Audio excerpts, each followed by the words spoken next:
Assalamualaikum warahmatullahi wabarakatuh. Halo pemirsa Ekstrisi Channel, selamat bertemu kembali dengan kami di cerita kisah nyata misteri. Nah pemirsa, di episode kali ini kami akan menceritakan kisah nyata yang kami dapat dari seorang narasumber bernama Ibu Lela berusia 47 tahun. Dan nama ini asli pemirsa, Ibu Nur Laila nama aslinya dan dipanggil Ibu Lela. Dan pemirsa, kejadian ini terjadi sudah hampir 30 tahun yang lalu, di mana ketika Bu Lela berusia 17 tahun. Nah pemirsa, sebelum ke ceritanya jangan lupa dukung terus channel kami dengan cara like, komen, dan juga subscribe biar channel kami bisa berkembang. Seperti apa ceritanya pemirsa, dan cerita ini kami beri judul Jualannya Diserbu Pembeli Gaib. Seperti apa ceritanya, dan inilah ceritanya.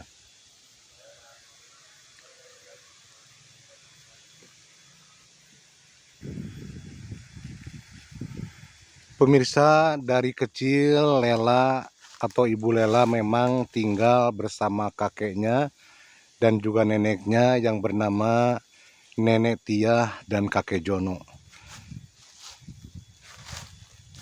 Lela tinggal bersama kakek neneknya tersebut memang dari usia 5 tahun karena orang tuanya Lela sendiri bercerai.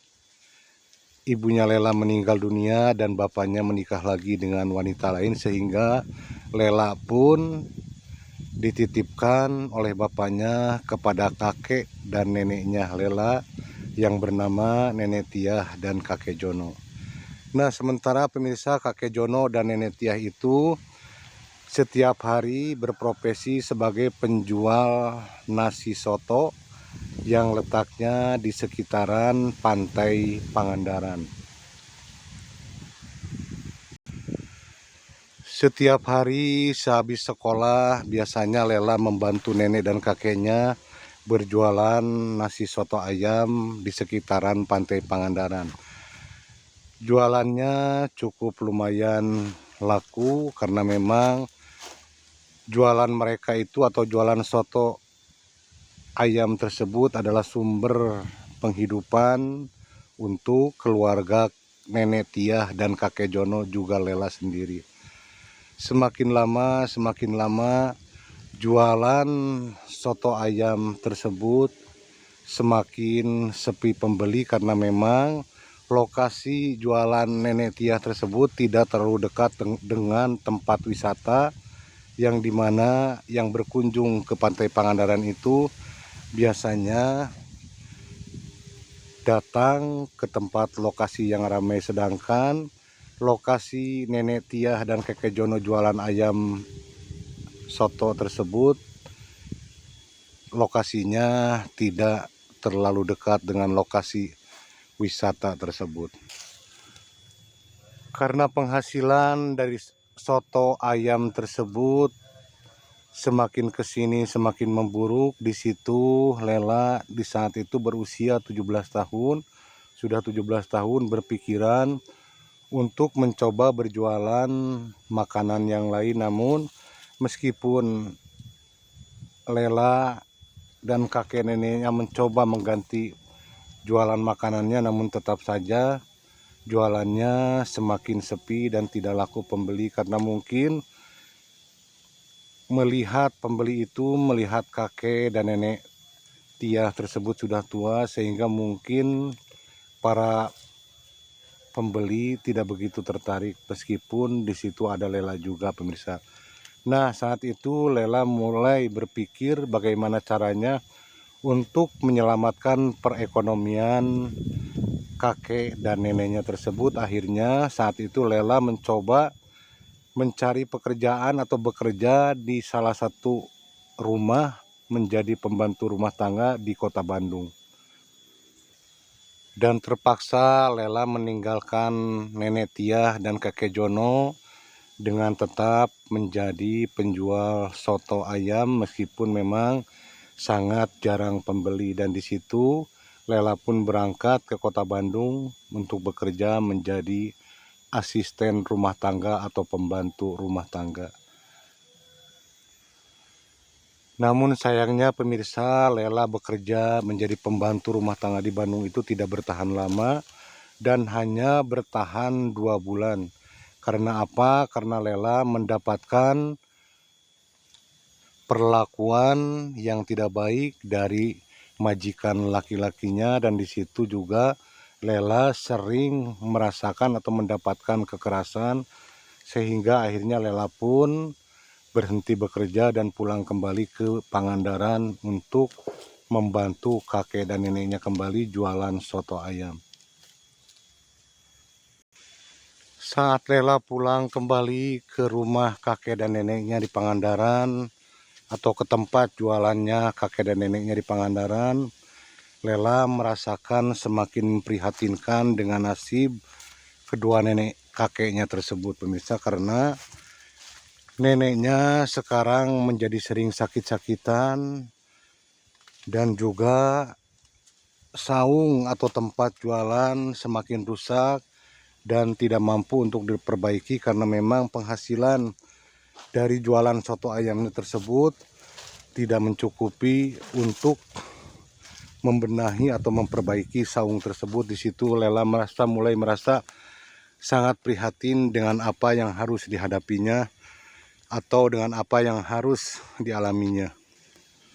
Nah, disitulah Lela mulai berpikiran untuk menjual gorengan, berkeliling ke tempat-tempat wisata di mana di tempat tersebut banyak pengunjung yang datang. Nah, di situ Lela mulai membuat gorengan dan menjajakan serta berkeliling menjual gorengan tersebut ke salah satu tempat wisata yang memang tidak terlalu jauh dari lokasi nenek dan kakeknya tersebut. Setiap hari Lela berkeliling, Lela membuat makanan tersebut, gorengan tersebut, lalu Lela sendiri yang menjualnya dengan cara berkeliling. Namun semakin hari neneknya Lela tersebut sakit sehingga perlu perawatan, dan akhirnya Lela pun berhenti berjualan karena fokus untuk merawat neneknya yang memang sedang sakit. Sakitnya nenek Tiah itu seharusnya dibawa ke rumah sakit, namun karena tidak mampu untuk biaya, di situ Lela merasa sangat sedih sekali dengan apa yang terjadi atau apa yang dirasakan oleh nenek Tiah tersebut. Dan kakek Jono pun semakin hari semakin tidak sehat dan kembali sudah mulai sakit-sakitan. Di situ Lela merasa bingung dengan kondisi yang dihadapinya saat itu.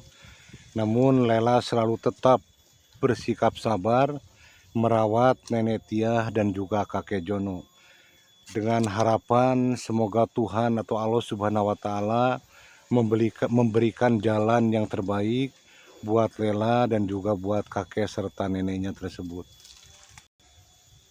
Nah, pemirsa, mulailah kedatangan yang namanya pertolongan dari Allah dengan jalan yang tidak diduga-duga.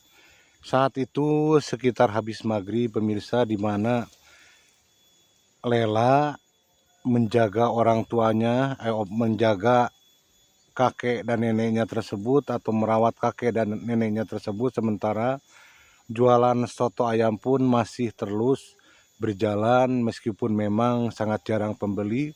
Paling tiap hari Lela bisa menjual 5 atau 7 mangkok soto ayamnya tersebut.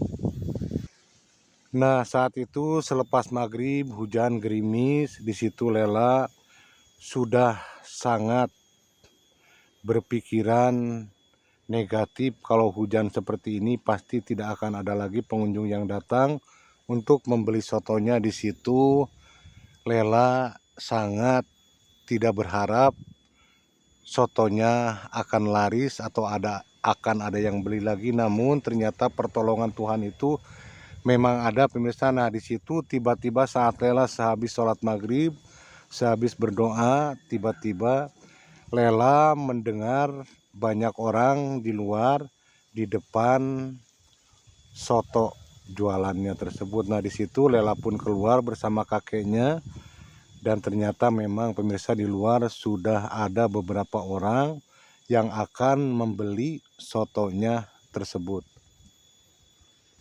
Saat itu Lela melihat ada sekitar 7 orang pembeli yang mulai menunggu sotonya diracik oleh Lela sendiri. Nah, di situ Lela sudah mulai meracik dan ternyata pemirsa soto itu tidak mereka makan di situ, namun meminta untuk membungkusnya dan langsung pergi saat itu juga. Dan setelah 7 pembeli itu pergi, tiba-tiba datang lagi terus dan sampai sotonya Ibu Lela itu habis semuanya, tidak tersisa. Di situ Lela atau Bu Lela sudah merasakan heran, ini pembeli dari mana, karena biasanya apalagi malam hari, siang hari pun di saat kemarau atau di saat cuaca bagus jarang sekali pembeli, kecuali yang dekat-dekat dari tempat atau lokasi jualan soto ayam tersebut. Namun kali ini malam-malam di saat hujan gerimis kok banyak pembeli di situ. Lela mulai merasa heran, ini para pembeli berasal dari mana, apakah mereka wisatawan atau warga setempat. Di situ Lela tidak berpikiran atau tidak memikirkan hal itu. Yang penting jualan sotonya habis. Dan yang membuat Lela heran dan aneh, 3 pembeli terakhir yang membeli soto ayamnya tersebut, yang ketiga orang tersebut masing-masing membeli 1 porsi soto ayam yang dibungkus. Namun saat itu si ketiga orang pembeli tersebut memberikan uang yang sangat besar sekali kepada Lela dan sangat di luar batas. Di situ Lela awalnya tidak menerima pemberian atau uang dari ketiga pembeli tersebut. Di situ awalnya Lela menganggap bercanda, bahkan tidak menerima uang tersebut. Namun si ketiga pembeli itu lebih meyakinkan kepada Lela itu adalah uang yang dititipkan Allah buat kamu dan juga kakek nenek kamu. Nah, di situ Lela mulai merasa heran dan tiba-tiba entah kenapa Lela merasa sangat sedih sekali dengan ucapan yang diucapkan ketiga pembeli tersebut.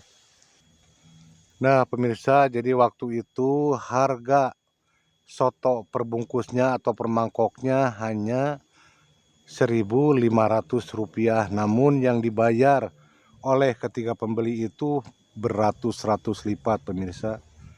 Jadi sangat aneh sekali, sangat di luar logika dan di luar nalar. Ketiga pembeli tersebut malah membayar si soto tersebut dengan beratus-ratus lipat. Dan saat itu Ibu Lela atau Lela menceritakannya kepada kami, dari ketiga mangkok atau 3 bungkus dari ketiga pembeli tersebut yang membeli soto ayamnya kepada Lela, yang seharusnya mendapat uang 4.500 karena 3 bungkus. Namun saat itu pemirsa, yang Lela dapatkan dari ketiga orang tersebut mendapat Rp450.000. Dan di saat itu harga Rp450.000 itu cukuplah besar di masanya. Dan saat itulah Lela mulai merasa yakin kalau ketiga pembeli itu memang bukan manusia. Memang pembeli itu adalah kiriman dari Allah Subhanahu wa Ta'ala, karena saat mereka pergi setelah membawa bungkusan soto hasil dari Lela tersebut, tiba-tiba si ketiga orang tersebut, yaitu laki-laki semuanya, dan ketiga orang itu menghilang di kegelapan. Dan di situ Lela mulai merasa heran karena melihat apa yang terjadi, ketiga pembeli itu menghilang di depan mata Lela sendiri. Awalnya setelah melihat kejadian itu, kejadian yang di luar nalar itu, Lela tidak berani memberikan uang atau menggunakan uang pemberian dari si ketiga orang tersebut. Namun beberapa hari kemudian datanglah seorang perempuan yang memakai kebaya biru, memakai melati. Di situ Lela sangat heran sekali karena kedatangannya itu tidak disangka-sangka dan menggunakan seperti delman pemirsa. Jadi ada kudanya dan di situ si perempuan itu turun mendekati Lela dan berkata, gunakanlah rezekimu yang sudah kami berikan lewat ketiga orang yang pernah membeli sotomu. Nah, di situ Lela mulai yakin kalau itu memang uang pemberian dari Tuhan lewat jalan bangsa gaib. Nah, di situ pemirsa, Lela akhirnya mempergunakan uang tersebut dan mencoba mencari lahan di tempat yang ramai, dan di situ Lela mulai mengembangkan lagi usahanya soto ayam, dan alhamdulillah akhirnya soto ayamnya Lela berjalan lancar, laku karena memang lokasinya tidak di lokasi yang semula, yaitu di lokasi yang cukup ramai oleh pengunjung. Nah pemirsa, disitulah Lela mulai yakin kalau pertolongan Tuhan itu memang ada, memang nyata, meskipun dari cara apapun itu adalah pertolongan Tuhan, meskipun lewat bangsa gaib yang Lela alami saat itu. Nah pemirsa, itulah kisah nyata yang dialami Ibu Lela, dan alhamdulillah sekarang Ibu Lela sudah hidup lebih mapan, lebih bahagia dengan suami dan anak-anaknya, sementara kakek dan neneknya Ibu Lela, nenek Tiah dan juga kakek Jono sudah meninggal setelah Ibu Lela membuka jualan sotonya di tempat ramai. Nah pemirsa, itulah kisahnya. Semoga kita mengambil hikmah dari semuanya, tetap sabar menghadapi apapun ujian yang datangnya dari Tuhan, karena insya Allah pertolongan Tuhan pun akan datang menghampiri kita. Amin ya Allah ya Rabbal Alamin. Nah pemirsa, sampai di sini dulu, dan sampai bertemu kembali di kisah nyata berikutnya, dan bukan rekayasa, karena setiap kisah nyata yang kami ceritakan benar-benar kisah nyata yang dialami oleh narasumber. Sampai di sini dulu pemirsa. Wassalamualaikum warahmatullahi wabarakatuh.